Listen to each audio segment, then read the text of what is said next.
In the beginning, when civilizations were just starting to form, an ancient profession emerged. A profession as old as humanity itself, weaving its threads through the tapestry of human history. This is the dawn of what is often referred to as the world's oldest profession, prostitution. In the cradle of civilization Mesopotamia, which spanned modern-day Iraq, Syria, and parts of Turkey and Iran, the world's oldest profession didn't emerge from the alleyways or dark corners of society as you might expect.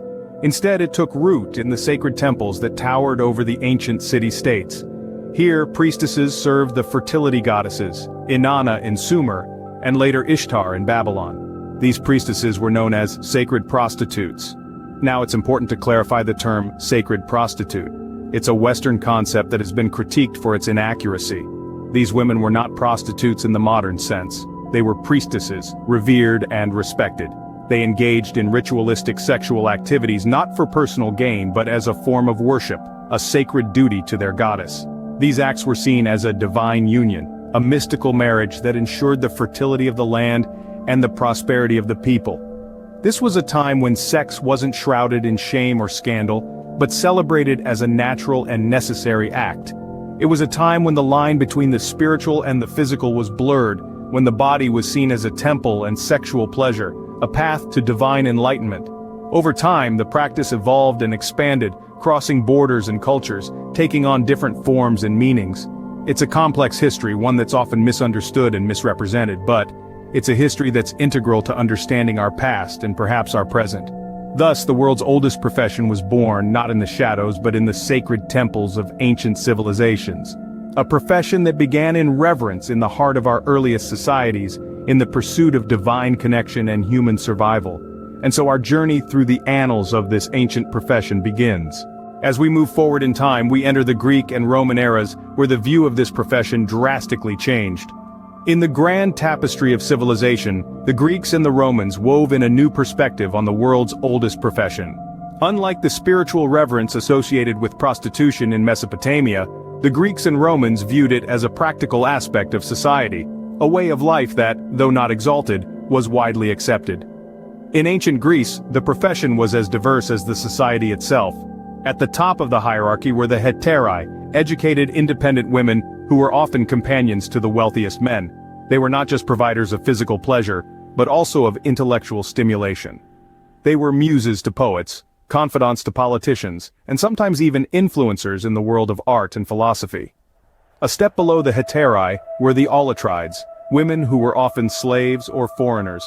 They were entertainers, skilled in playing the flute or dancing, and would often perform at symposiums, Greek drinking parties. But they were also expected to offer sexual services to the guests. At the bottom of the hierarchy were the porn, often slaves who worked in brothels or on the streets. Their lives were difficult and their work was seen as a necessary evil, satisfying the baser needs of society. Fast forward to ancient Rome, and the picture looks remarkably similar, albeit with a few changes. Prostitution was legal and widespread, and the women were registered by the state. They were known as meretrices, and like the Greek hetairai, they were often hired for their companionship and intellect as much as for their sexual services. But there were also the slave prostitutes, or the infames. They were owned by their masters and worked in brothels, on the streets, or in the infamous lupanars, the wolf dens. These were the Roman equivalent of the Greek porn, their lives marked by hardship and societal disdain. Despite their different roles and societal standing, these women were a testament to the pragmatic approach of the Greeks and Romans towards the profession. They were not revered, but they were recognized for their roles in society, whether as entertainers, companions, or providers of a necessary service. In both Greece and Rome, the profession was regulated with laws in place to control their activities and protect the women to a certain extent. It was a part of life, a fact of society that was accepted if not revered.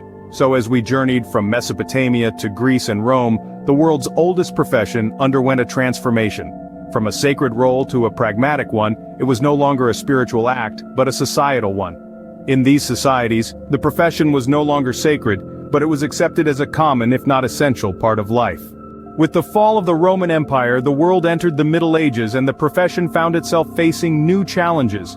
As the Middle Ages dawned, the Christian Church began to rise in power and influence.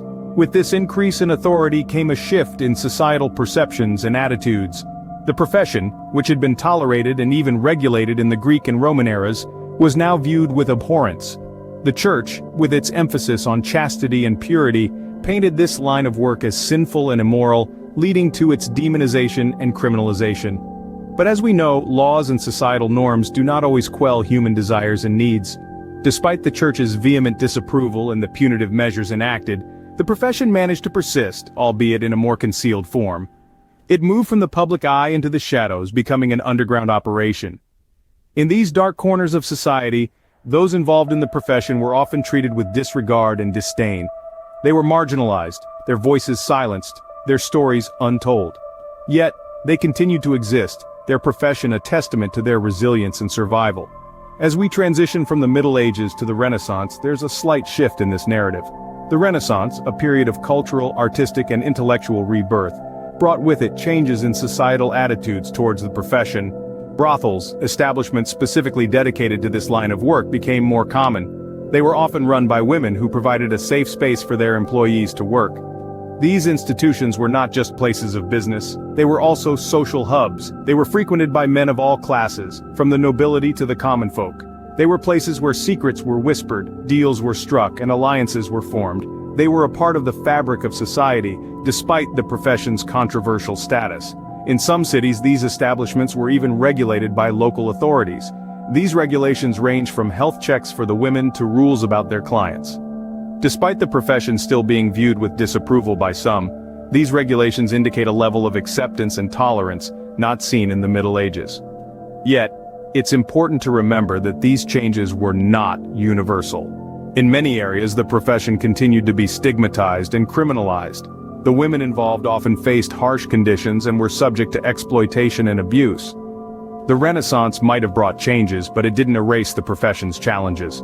Thus, the profession, once revered, now reviled, continued to exist, adapting to the changing times. No matter the societal attitudes, no matter the laws enacted, it managed to endure. It's a testament to human resilience, to the capacity to adapt and survive in the face of adversity. It's a part of our shared history, a thread that weaves through the tapestry of human existence, from the dawn of civilization to the present day. Fast forward to the Victorian era, a time of strict social mores, and the profession faced its biggest challenge yet. The Victorian era, spanning from the mid-19th to the early 20th century, was a time of dramatic social change and moral rigor. During this time, a movement known as the social purity movement emerged, with a mission to cleanse society of what they considered immoral behaviors.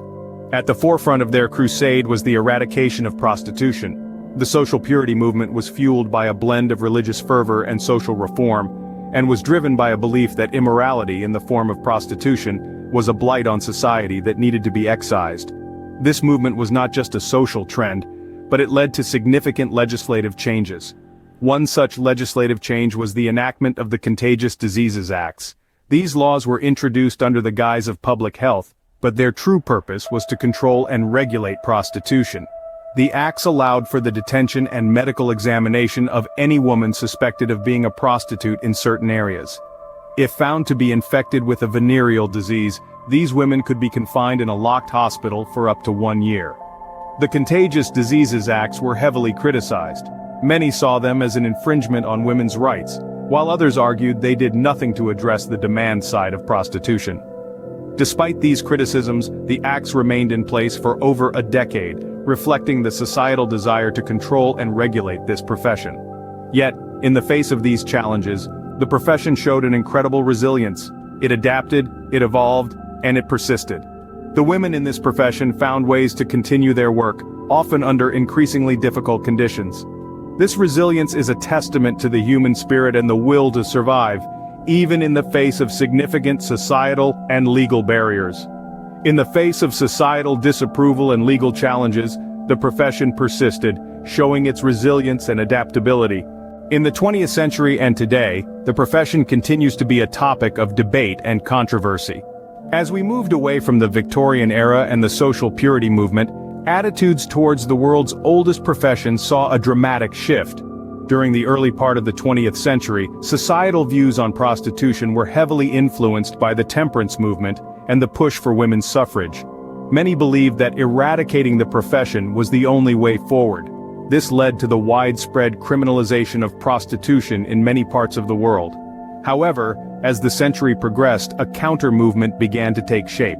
Advocates began to argue for the decriminalization of prostitution, viewing it as a matter of personal autonomy and freedom. The notion was that by decriminalizing the profession, we could better protect those involved, providing them with rights and safeguards that criminalization had stripped away. This debate raged on throughout the 20th century and continues even today, with no clear resolution in sight. Both sides present compelling arguments, and the issue remains one of the most contentious in modern society. But perhaps the most significant change to the profession in the last century has been the advent of the internet. Before the digital age, the profession was largely confined to specific areas within cities, known colloquially as red light districts. Transactions were typically conducted face-to-face, and the profession was largely controlled by pimps and organized crime. The internet changed all of that. It allowed for the profession to move online, creating a digital red light district accessible from anywhere in the world. This has transformed the profession in many ways, some positive, some negative. On the one hand, the internet has provided a platform for those in the profession to connect with clients more safely and independently, reducing the influence of pimps and organized crime. It has also allowed for a greater degree of anonymity, which can provide a measure of protection.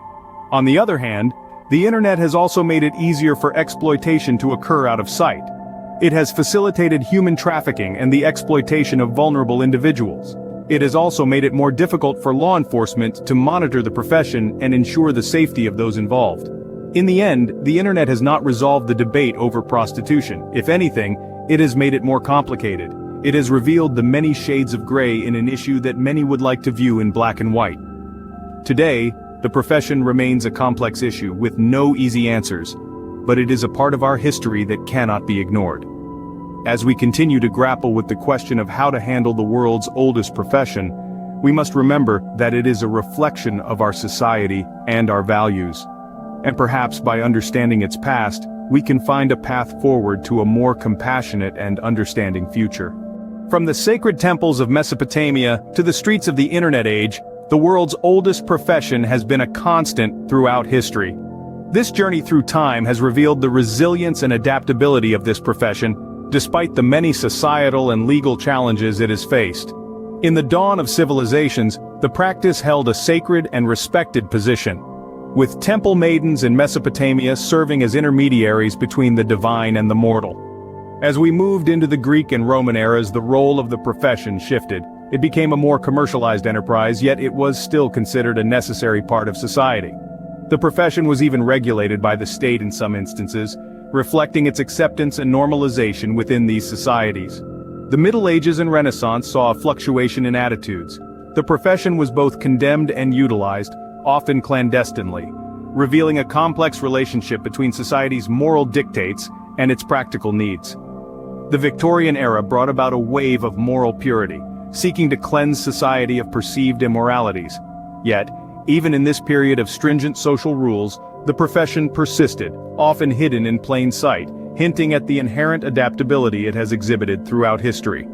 The 20th century and today have seen the profession continue to evolve, moving from the shadows into the digital realm. This change reflects the profession's adaptability to societal changes and technological advancements. Throughout this journey, one thing has been clear. The world's oldest profession has demonstrated a remarkable resilience, adapting and surviving despite societal condemnation, legal challenges, and moral debates. It is a testament to the complexities of human nature and societal needs. As we continue to grapple with this issue, it's important to remember its historical context and the lessons it can teach us about society's evolving attitudes towards sexuality and morality. The past, as they say, is a mirror to the present and perhaps a window into our future.